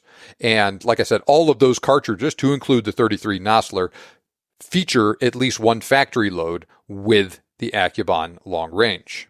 Now, the 33 Nosler has a load with a 265 grain AccuBond long range. That bullet has a G1BC of .732, and it can launch it at about 2775. That's what Nosler advertises anyway. So very high BC bullet, pretty darn fast. And the 33 Nosler is also a relatively efficient cartridge, more so than the 338 RUM. And it generates velocities very close to the 338 RUM 225 AccuBond factory load, but uses less powder to do so. So if you're shooting the same weight bullet at the same velocity or close to the same velocity, but using less powder in the process, then you will get less recoil. Now, the 338 RUM, since it is a physically larger cartridge with a larger case capacity, does have a higher ceiling on its performance than the 33 Nosler. But the 33 Nosler is right there with it, but like I said, recoils less. I wouldn't say it is a light recoiling cartridge, but if you want something that really hauls the mail and is more shootable, then the 33 Nosler is worth looking into. Now, I talked about that load with the 265 grain AccuBond long range. They also make a load with a 225 ETIP, 2975 feet per second, 225 AccuBond at 3025, 250 grain partition at 2750, right? So that's the same velocity as the 338 Win Mag with a 225 grain bullet. And then you have a load with a 300 grain custom competition at 2550. There's that 300 grain 338 caliber bullet at 2550. That's almost exactly the same performance as the 375 H&H. Now, the custom competition bullet is not a hunting bullet, and I darn sure don't recommend trying to shoot a Cape Buffalo with it, but the fact remains it is pushing a really heavy for caliber bullet at about the same velocity as the 375 does. Now, the 33 Nosler is a very specialized cartridge, and I'm not aware of any companies other than Nosler that make rifles or ammo for it. But it does seem to be pretty popular within the Nosler universe. Now, Nosler is similar to Weatherby in that they make both rifles and ammunition, so they have a lot of control over that whole process with things, especially with their proprietary cartridges. Other companies have picked up various different Nosler cartridges. I think the 26, 28, and 30 are all produced by other companies like Christensen Arms makes rifles and some of those cartridges and whatnot. But as far as I know, the 33 Nosler is still just a primary Nosler deal. And like I said, it's also just a specialized cartridge. Not many people want or need the performance that it delivers. But if you're the sort of person that does want that sort of performance, well, they got you covered. I mentioned earlier the appeal of these really powerful 338 caliber cartridges for hunting big, tough game like nilgai in particular. Well, a listener I correspond with frequently, I'm not sure he wants me to mention his name, so I won't, but he actually used a 33 Nosler with the 225 grain AccuBond, shot a nilgai down in South Texas. He said he shot it in the shoulder, pretty standard broadside shot, and it just fell over dead just like that. Now, he said that rifle had a muzzle brake on it and recoil was not too bad, but he also said that he was not wearing ear protection when he took that shot and his ears were ringing like crazy afterwards. And so he had some mixed feelings about being happy at taking his nilgai, but also upset with himself for not putting in ear protection and getting excited taking the shot. Now, none of this should be taken as saying that you need to use a 33 Nosler or a 338 RUM or a 338 Lapua on a nilgai or any other game, but sometimes some people just want it, and it's nice that you have cartridges that can do that. All right, now let's switch gears a little bit and talk about another Weatherby cartridge, the 340 Weatherby, and we'll go back in time a little bit to do that. Roy Weatherby rolled out this cartridge in 1962, his response to the 338 Winchester Magnum. Just like he did with the 300 Weatherby versus the 300 H&H, and eventually the 300 Win Mag, which did not exist at the time he introduced the 300 Weatherby, Roy Weatherby elected to build a 338 caliber cartridge that exceeded the performance of the 338 Win Mag. Formula was similar to the 300 Weatherby. Take a 300 H&H case, blow it out, neck it up to 338 caliber, remove some of the taper, give it the signature double radius shoulder, and voila, you have the 340 Weatherby. Don't be confused by the bigger number. I think that was just a marketing thing to show that it was bigger and more powerful than the 338 Win Mag. The 340 Weatherby still uses the same 338 caliber bullet. It has a longer overall length and case length. It's actually 3.7 inches long, and it needs a full-length Magnum rifle action. Roy Weatherby was a heck of a marketer, and he did a good job of ensuring celebrities like John Wayne and Roy Rogers had Weatherby rifles that they would hunt with and have pictures taken with these rifles that he could use to see, hey, see, look, these cool people have my rifles. You should get one too. In addition to that, his cartridges, especially at the time, had eye-popping ballistics. The 340 Weatherby was no exception. Now, there are 3 current factory loads offered for the 340 from Weatherby. The first is a 225 grain Barnes TTSX at 2,970 feet per second, a 225 grain interlock at 3,000 feet per second, and there's also a 250 grain interlock at 2,900 feet per second. It is not in current production. It's not listed on the Nosler website, but Midway USA actually still lists, right now anyway, an old Nosler load of a 225 grain Accubon at 3,010 feet per second for just under 5,000 foot-pounds of muzzle energy. So 225 Accubon at 3010 for the 340 Weatherby. You compare that to a 225 at 2750 for the 338 Win Mag. That same bullet at 2975 for the 338 Rum. And the same bullet out of the 33 Nosler at 3,025 feet per second. Now, once again, we have that 338 Lapua hand load at about 3,100 feet per second. So the 33 Nosler, 338 Rum, 340 Weatherby, all right there together, a little bit ahead of the 338 Win Mag, and then the 338 Lapua a little bit faster than them. And remember, just like was the case with the 338 Rum versus the 33 Nosler. The 33 Nosler is giving very similar performance to the 340 Weatherby out of a smaller package. Part of the reason the 33 Nosler does well in this area is because it has a larger diameter case. So even though it's quite a bit shorter than the 340 Weatherby case, it makes up for that volume discrepancy to a certain degree. But the 33 Nosler and the 338 Rum did not exist when Roy Weatherby made this cartridge. No, it was designed as an improvement over the 338 Win Mag, and it accomplished that goal. Has a longer case, more case capacity, hold more powder, push that bullet faster. That is indeed the case. It's shooting a bullet that's the same weight, about 250-ish feet per second faster than the 338 Win Mag. The 340 Weatherby has about 36 inches of bullet drop at 500 yards with a 200-yard zero. Compare that to 44 inches of bullet drop for the 338 Win Mag. At that range, it still has 2,400 foot-pounds of retained energy versus 1968 for the 338 Win Mag. Very impressive performance, especially considering how old the 340 Weatherby is. Everything you liked about the 338 Win Mag, just more.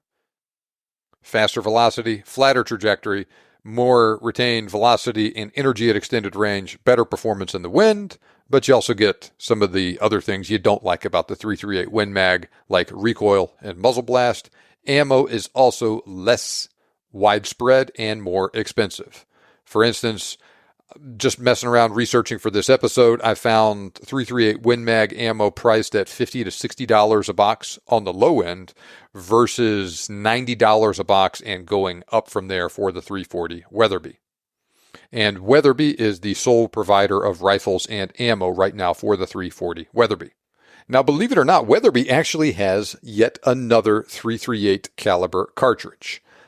The next one is the .338-378 Weatherby Magnum.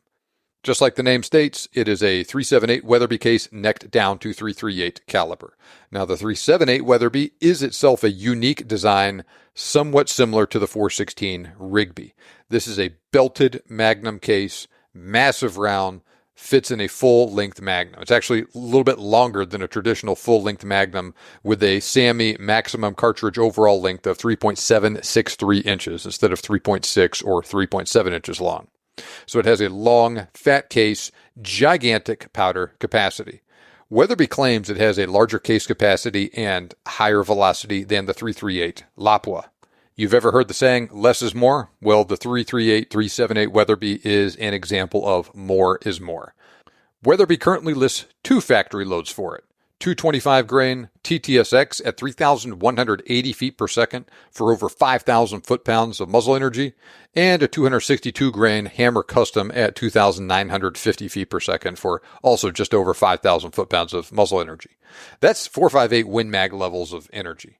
A 500 grain bullet at 2,140 feet per second is giving you 5,084 foot-pounds of muzzle energy. Now, if you shoot that 225 grain TTSX with a 300 yard zero, it's going to be 3.8 inches high at 200 yards and just 8.8 inches low at 400 yards. Just 23.5 inches of drop at 500 yards, and it is still retaining 2,600 foot-pounds of energy out that far. For reference, the 6.5 Creedmoor has just over 2,300 foot-pounds of energy at the muzzle. This is a gigantic cartridge burning a lot of powder to push a pretty heavy bullet really fast. It delivers lots of recoil. For that reason, Weatherby puts muzzle brakes on all their rifles in this chambering. That really tames the recoil, but you get lots of muzzle blast in that situation. Ammo's very expensive, and you have a pretty narrow selection of both rifles and ammo. Now, this cartridge is also so physically large that Weatherby lists their rifles with only a 2-round magazine capacity. So you can put 1 in the chamber, 2 in the magazine. So that's only 3 rounds you can carry. And you need a 26-inch long barrel for optimum performance. Usually it's a 26-inch long barrel with a 2-inch break. So it's really 28 inches long overall, or even longer if you take the break off and you put a suppressor on instead. But it can be darn effective in the right hands. Very flat shooting, hits like a Mack truck when it all comes together. Now, Nosler lists a hand load shooting a 225 grain Accubon bullet at 3,219 feet per second for this cartridge. You compare that to that same 225 at 2750 for the .338 Win Mag, 2975 for the .338 Rum, 3025 for the .33 Nosler, and 3010 for the .340 Weatherby. So quite a bit faster. I mean, it's a 200 foot per second advantage over the already pretty fast .338 Rum, .33 Nosler, and .340 Weatherby. But you're burning well over 100 grains of powder to get that level of performance out of this hand load. Now, Nosler also does list a hand load for this cartridge with a 300 grain Accubon or Accubon long range, and you could push that bullet, looks like over 2,800 feet per second out of the .338-378 Weatherby. And that is really hauling the mail for a bullet like that. Now, this is the farthest thing from an efficient cartridge, but then again, neither is a drag racer. Now, funny enough, that hand load I mentioned earlier for the .338 Rum with the 225 grain Accubon is right there with the max hand load for the .338-378 Weatherby, and actually is doing so using a little bit less powder. I guess you'll have to see for yourself which one is more powerful, but they're both really powerful, and you can fling that 225 grain Accubon really fast.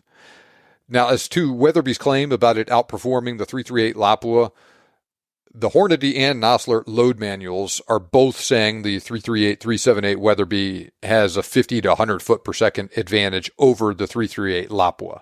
Now, what velocity you actually obtained with either one of them, and the same was also true with that .338 Rum load I was talking about that was really fast. That really remains to be seen, what you're going to get out of your rifle. Basically, though, all of these last few cartridges I've talked about are really very powerful cartridges that offer a very high level of performance with the .338 caliber bullet. We can nitpick around the edges that this one is a little bit better than that one and blah, blah, blah, but they're all big. They're all powerful. You can use them for basically the same stuff as far as hunting goes, and it's just a matter of each one of them having a certain advantage in one niche or another to decide which is best for you.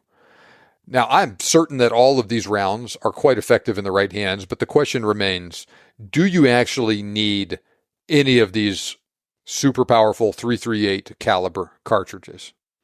I would say most of the time, no. But if you're the sort of person that wants that sort of performance, then have at it. With that said, I've noticed a couple of trends with two other cartridges we're about to talk about that might indicate we are seeing a shift away from super high velocity rounds that burn lots of powder to push a heavy bullet really fast, and perhaps seeing a trend towards stuff that works better out of shorter barrels. I talked about the .338 RCM, the .338 Weatherby RPM, stuff like that. Well, the same is also true with these next two cartridges we're going to talk about as I wrap up. So first is the 8.5 by 55 Blaser, introduced 2019.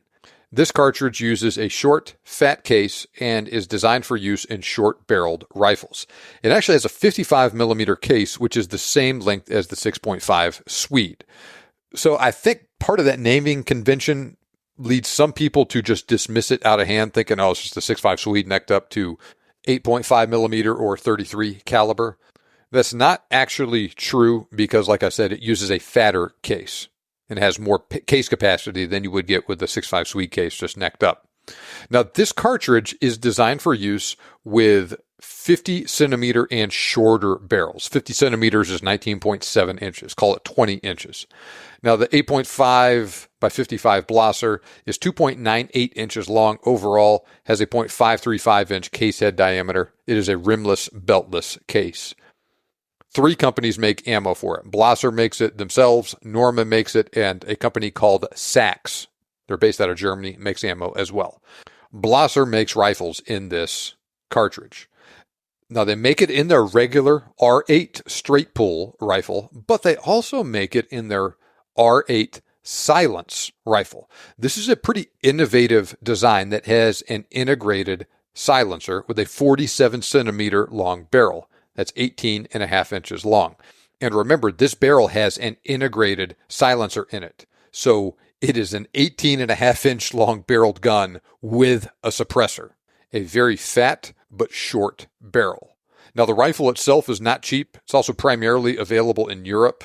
And that whole rifle would be an NFA item here because it has an integrated silencer on it.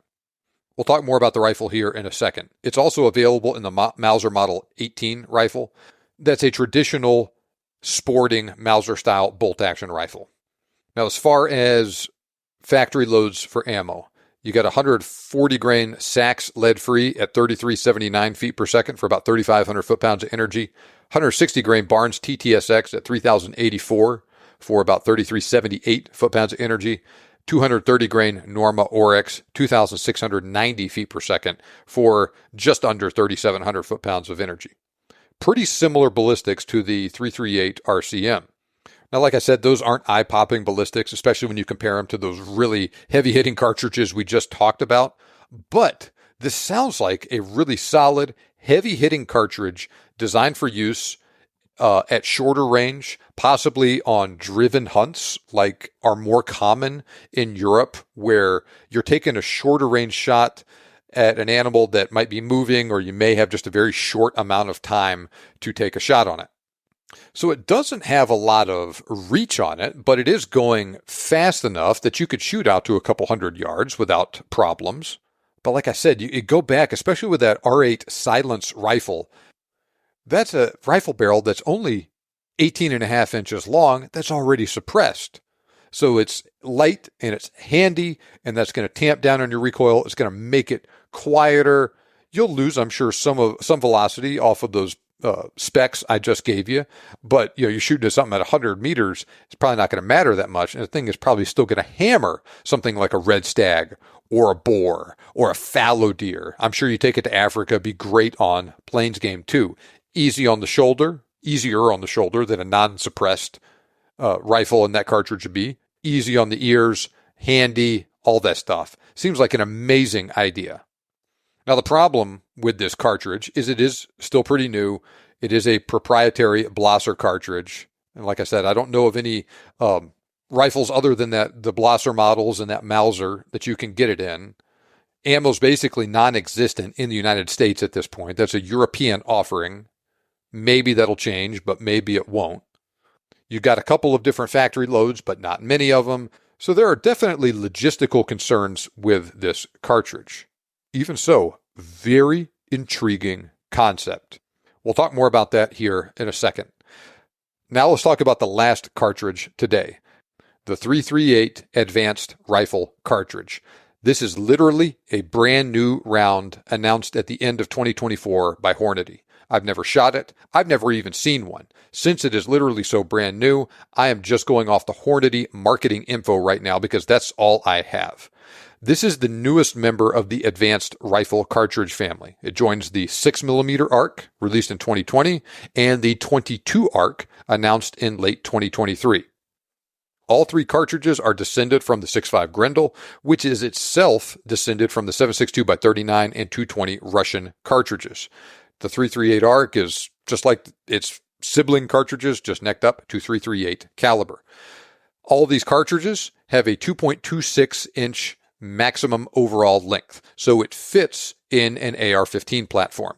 Same 0.441-inch case head as the 6.5 Grendel 22 ARC, 6mm ARC, uses the same bolt face as them.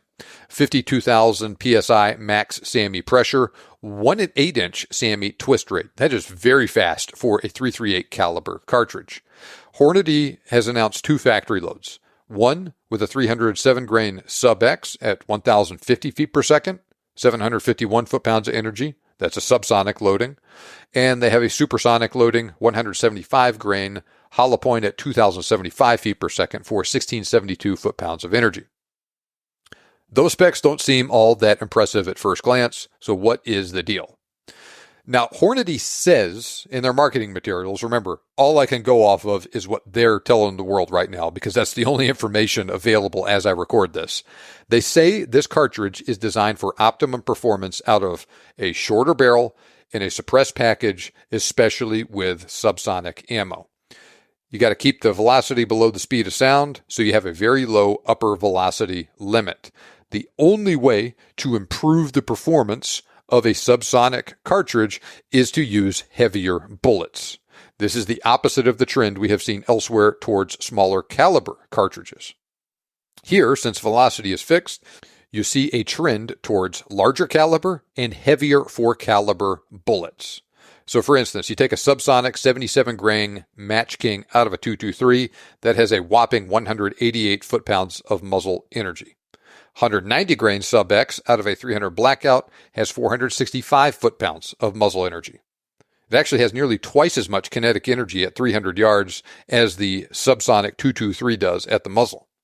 You take this 307 grain sub-X out of a 338 ARC, it has 752 foot-pounds of muzzle energy and 473 foot-pounds of kinetic energy at 500 yards, or more than the 300 Blackout at the muzzle. I can hear you now. But John, we already have a round that does this, and you just talked about it, the 8.6 Blackout. That is true, and we have the same idea here. Now, the 8.6 Blackout purports to do some of the same things as the 338 ARC, but it is a physically larger cartridge that requires an AR-10 to function, while the 338 ARC fits in the smaller AR-15. Now, unlike the 8.6 Blackout, the 338 ARC also has Hornady's backing. That is worth something in and of itself. Hornady is making factory ammo for it right now. We might see some other companies pick it up soon too, like they have for other cartridges that Hornady has rolled out recently. Now, Hornady also normally does a good job of getting rifle companies on board from the start as well to make rifles in these new cartridges. At this instant, it looks like we have some of the usual suspects like CMMG, Faxon, Noveski, Odinworks, Palmetto, Proof Research, Seekins, and others.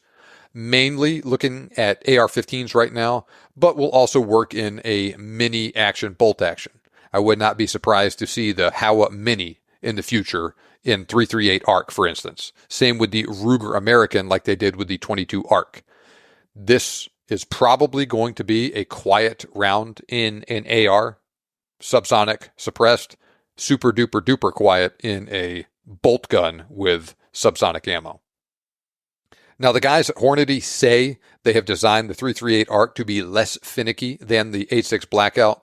They say velocities will be more consistent across the board, especially with subsonic ammo. Now, subsonic ammo gets a bad rap for poor accuracy sometimes. That's sort of true, but it's actually more often a shooter issue. It requires a lot of holdover to hit targets out past 100 yards with subsonic ammo. It can be done, though. But velocity spreads are very important. So the guys at Hornady say that's less of an issue with the 338 ARC. I haven't shot it yet, so I can't tell you if that's actually the case myself. They also, like I say it's more consistent and less finicky than other cartridges, especially when you're going between subsonic and supersonic ammo and between suppressed versus unsuppressed. Now, if you're running an AR with a suppressor on it and or with subsonic ammo, you can have issues with it being overgassed or undergassed. You might have problems feeding. You get it set up and working perfectly for subsonic use, for instance, you might have issues with supersonic ammo or vice versa. I have experienced those issues myself with a 300 Blackout and 5.56 going back and forth between suppressed and unsuppressed, for instance. I'm always needing to mess with them. I'm left-handed as well, so it's always just shooting gas straight back into my face when it's a little bit overgassed. Hornady says they have designed the 338 ARC to mitigate those issues. Now, all of that stuff sounds great, but like I said, I have zero experience with this cartridge as I record this, so we'll just have to see how it all pans out in reality. It is an interesting concept. I like what they are trying to do. I have been less than impressed with subsonic offerings for other cartridges for hunting in the past, like the 300 Blackout, so I am curious to learn more about the 338 ARC in the future. Kind of similar to the 86 Blackout, I could really see this cartridge fitting in that pig hunting niche, right? You're running it with subsonic ammo suppressed with a thermal. You get on a group of hogs at night, especially like you start dropping them, shooting them in the head or the neck, and they're dropping in their tracks. You could really do some damage to a sounder of hogs out there before they know what the heck is going on, if this all works out like they say it does. And of course, assuming it is legal to use where you hunt, this could also be a darn effective deer hunting cartridge, too. Okay, so that's the 338 ARC. We have talked about 18 cartridges over the course of the last hour and 45 minutes. Oldest was the 33 Winchester Centerfire, released in 1902. Newest was the 338 ARC, released in 2024, literally a couple days before I started recording this. There's an interesting mix of rounds in this episode. We saw a bunch of one-offs with the 338 Federal, 338-06, the 338 Lapua, the 338 Rum, 338 Norma, 33 Nosler, 86 Blackout. You have Jeffery with the two 333 siblings. You have Winchester with the 33 Winchester Centerfire and the 338 Win Mag. Blaser with the 8.5 by 55 and the 338 Blaser. You have Hornady involved with the 338 RPM, 338 Marlin, and 338 RCM. Weatherby with the 338 Weatherby RPM, 340 Weatherby, and 338 378 Weatherby. I didn't realize how much Weatherby liked 338 caliber cartridges with those three separate offerings until I started recording this episode. Really, same is true with Hornady, too. As I got to thinking about things and doing research for this episode, it seems like the advent of better quality bullets has hurt the 33 caliber bore diameter in terms of popularity. Now, by that, I mean some hunters who previously might have used the 338 Win Mag, for instance, or a similar cartridge with a heavy for caliber cup and core bullet, seem to have now stepped down to, say, a 7mm or a 30 caliber cartridge with a tougher bullet that is delivering performance as good as, or maybe even a little bit better than, a 338 Win Mag with those older bullets. The fact that 33 caliber is a so-called quote-unquote tweener bore diameter that falls shy of that 375 caliber threshold gives it a lower ceiling on performance on really big game that just falls short of being ideal for use on a buffalo or an elephant, for instance. I'm not saying it's a bad bore diameter or that nobody uses it, because lots of people still do, but just it seems like the ideal use cases for it, and by that I mean the roles that it is markedly better than other bore diameters, are limited. Alaska and Canada in particular both seem like they remain strongholds for the 33 caliber bore diameter, especially the 338 Win Mag and the 338 Lapua, like I was talking about with Tia Shoemaker and Tyler Friel. But to be fair, there aren't nearly as many moose and bear hunters in those places as there are elk hunters in the western parts of the lower 48, which used to be one of the major use cases for the 338 Win Mag, for instance.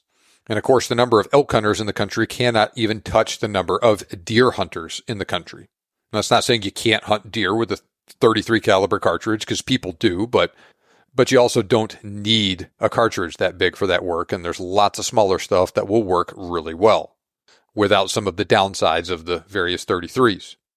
Out of curiosity, I dug into some of the Boone and Crockett data on the methods of take that they list in their interactive record book. Out of all the cartridges I talked about today, the 338 Win Mag is far and away the most popular. There are literally over 10 times as many entries taken with the 338 Win Mag than is the case with the 340 Weatherby and the 338 Rum. And those are number 2 and 3 behind the 338 Win Mag in terms of the various 33 caliber cartridges they list in the record book. Now, this is for all species in the book combined: deer, sheep, bison, moose, bear, everything. Now, in terms of animals, moose was easily the most popular species of game taken with the 338 Win Mag in terms of raw number of animals in the book anyway. And that's if you lump Alaska, Canada, and Cheras moose all together. Alaska brown bear and grizzly lumped together are next. Then you have black bear. Then elk and bison. A surprisingly large number of goats and sheep in there too, but well below the number of moose and the various bears taken, and elk too. Then there's a few caribou and, of course, a handful of deer and pronghorn. That information jives with my personal thoughts on the ideal use cases for the 338 Win Mag, and really you can extend that to those other big 33 caliber cartridges as well. They're not as well represented in the book because they're not as popular, but they still fit into those same ideal use cases, where I think they're excellent for the bigger stuff, especially in situations where you might run into a bear, like Canada, Alaska, or certain parts of the lower 48 where grizzly bear live. And yeah, you can hunt deer with them, but that's not the best tool for the job. So really, like I said, the big bears, moose, and to a lesser extent elk and whatnot really fits into that ideal use case for it. Now, interestingly, you started to see a drop-off in the prevalence of the 338 Win Mag starting at about 2014. Now, it is still in use, of course. It's just not as popular as it was previously. And like I said, I'm guessing here, but I think that's not because the 338 caliber got worse or less capable. I just think it is because other cartridges have become more popular and more capable, possibly with the advent of better quality bullets, better understanding of things in terms of terminal ballistics. Let me know your thoughts on this. If you think I'm off base, let me know an alternate hypothesis. It also just might not mean anything either. I just may be reading into a situation that doesn't exist. But in any case, with that in mind, what does the future hold for the 338 caliber bore diameter? Perhaps we will see something else from Hornady in 338 caliber in the future. Maybe a 338 PRC for the long-range world. Some in my audience suggested that would be a possibility when I asked for what their predictions were for the future. I admit the 338 ARC did catch me by surprise, but it does make sense in the light of the way things have been going in the world.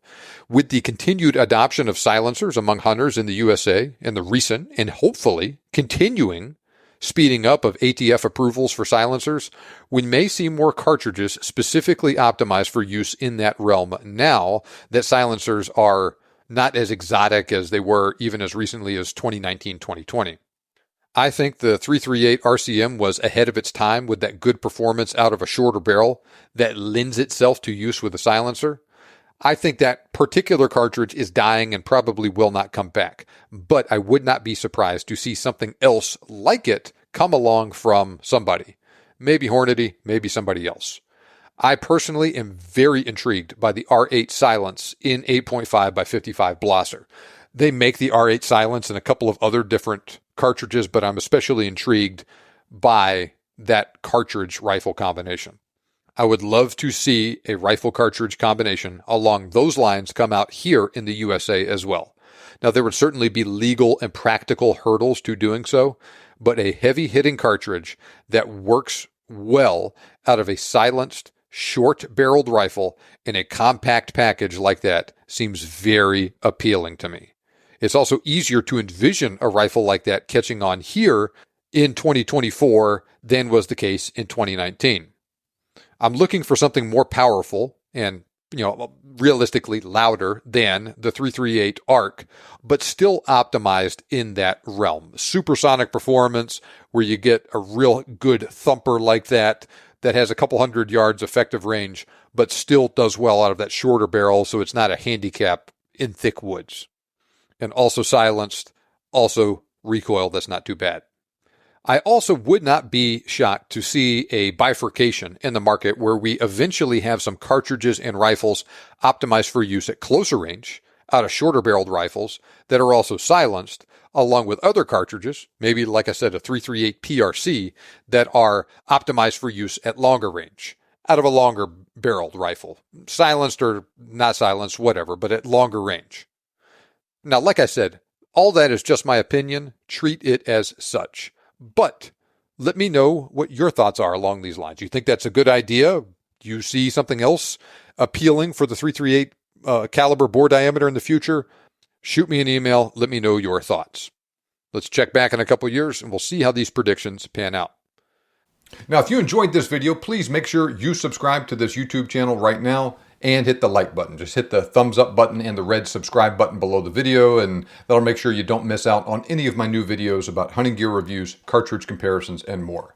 I've also put the links below the video to articles I've written about some of these cartridges, as well as articles I have written about some of my favorite pieces of hunting gear like slings, ear protection, and scopes. For more detailed information on popular hunting cartridges and what they are best suited for, click the link in the description below or go to thebiggamehuntingblog.com/ebook to get a free ebook I have written on the best hunting calibers. Now I'm going to turn it over to you. Have you hunted with any of these 33 caliber cartridges? If so, which one? What game have you successfully taken with those cartridges? What ammo and what rifle did you use in each case? Also, is this the first time you've heard about some of these cartridges? Which ones? Which ones did you think were the most interesting? Let me know by leaving a comment on this video right now. Thanks for watching, have a great day, and good hunting.